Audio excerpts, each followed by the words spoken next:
Bonjour les petites pilules. Aujourd'hui sur Pharmacologique, je vais tout vous dire sur l'hypertension artérielle. Je suis Guillaume, je suis pharmacien et je suis content. Et là, je suis hyper content. Dans cette vidéo, nous allons voir ce qu'est l'hypertension, d'où elle vient et pourquoi c'est un serial killer. Pardon? Un tueur en série. Serial killer. Enfin nous verrons, et c'est ça qui vous intéresse bande de vauriens, comment la prévenir. Allez c'est parti. Première partie, qu'est-ce que l'hypertension artérielle? L'hypertension artérielle, c'est une maladie chronique qui touche plus de 13 millions de personnes en France. Ah oui, c'est énorme. C'est une maladie dans laquelle la pression du sang contre les parois des artères est trop élevée pendant trop longtemps. Un peu comme un ballon qu'on aurait gonflé trop fort. Mais au fait, pourquoi parle-t-on d'hypertension artérielle et pas d'hypertension veineuse? Eh bien pour l'expliquer, je vais vous faire un petit rappel sur le système circulatoire composé des artères et des veines. Les artères, elles transportent le sang oxygéné du cœur vers les organes. Elles doivent supporter une pression élevée car elles reçoivent le sang directement du cœur, qui pompe avec force. Et les veines, elles ramènent le sang sans oxygène des organes vers le cœur. La pression dans les veines est beaucoup plus basse car le sang y circule plus lentement. Donc ce qui nous importe, c'est bien la pression artérielle. La pression veineuse, on n'en a rien à faire, un peu comme toi Régis. Pour mesurer la tension, on la mesure en millimètres de mercure. C'est bizarre mais c'est une unité comme une autre. Elle se compose de deux valeurs.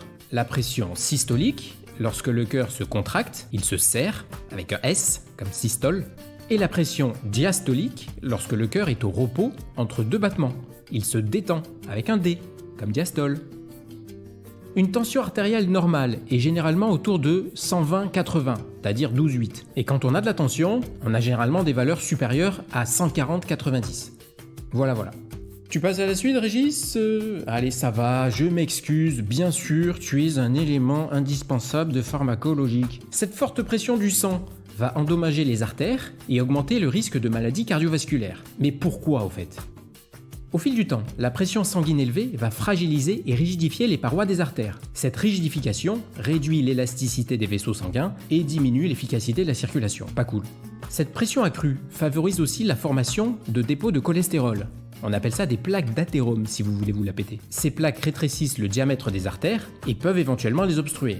Et ça, c'est pas bon non plus. Le cœur va également travailler plus fort pour pomper le sang contre cette pression élevée, ce qui l'épuise progressivement. Cela peut mener à une insuffisance cardiaque à long terme, ça veut dire que le cœur n'arrive plus à faire son travail correctement. Les artères fragilisées sont plus susceptibles de se rompre, ce qui augmente le risque d'accident vasculaire cérébral. Et ça, c'est pas bon du tout.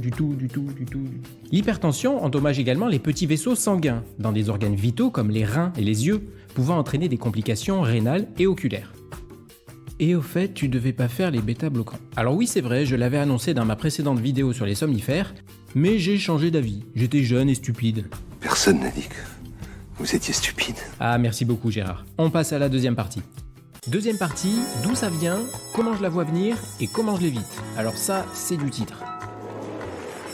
Alors l'hypertension artérielle, d'où ça vient? 9 fois sur 10, l'hypertension est dite essentielle, car aucune cause connue n'explique son apparition. Néanmoins, il y a des facteurs de risque qui favorisent indubitablement son apparition. Déjà l'âge, le surpoids, le manque d'exercice, une consommation élevée de sel, et bien sûr le duo gagnant, le tabac et l'alcool. Et une fois sur 10, l'hypertension est dite secondaire, c'est-à-dire qu'elle est provoquée par une autre maladie, style maladie hormonale, rénale ou vasculaire. Alors, comment je la vois venir? L'hypertension est un serial killer aux conséquences graves. Elle est souvent détectée par hasard, cependant certains signes doivent nous alerter. Les maux de tête permanents ou culminant le matin au réveil, les vertiges, les bourdonnements, les troubles de la vue, des palpitations cardiaques, suées et saignements de nez. Donc on n'hésite pas à en parler à son médecin si on ressent ces symptômes. Maintenant qu'on sait la repérer, on va voir comment l'éviter. Un mode de vie sain est le meilleur des traitements. Cela comprend une alimentation équilibrée en réduisant le sel et en favorisant les fruits et légumes. Une activité physique, marcher au moins 30 minutes par jour ou pratiquer un sport régulièrement, le contrôle du poids, la réduction de l'alcool et l'arrêt du tabac, et la gestion du stress. Alors là tout est bon, relaxation, yoga, méditation, allez-y. Ah oui, il y a un truc qui marche bien, c'est d'aller voir ma chaîne TikTok, remplie de petites astuces sur la santé, sur les médicaments. Idéal pour déstresser après le taf. Pour conclure, en adoptant un mode de vie sain et en surveillant régulièrement votre tension artérielle, vous pouvez réduire les risques de choper une hypertension. Allez bien Régis, je t'offre un café, tu as bien mérité. Dans la prochaine vidéo, on verra enfin les bêta-bloquants. D'ici là, portez-vous bien, la bise. Tant pis s'il faut dire à tout le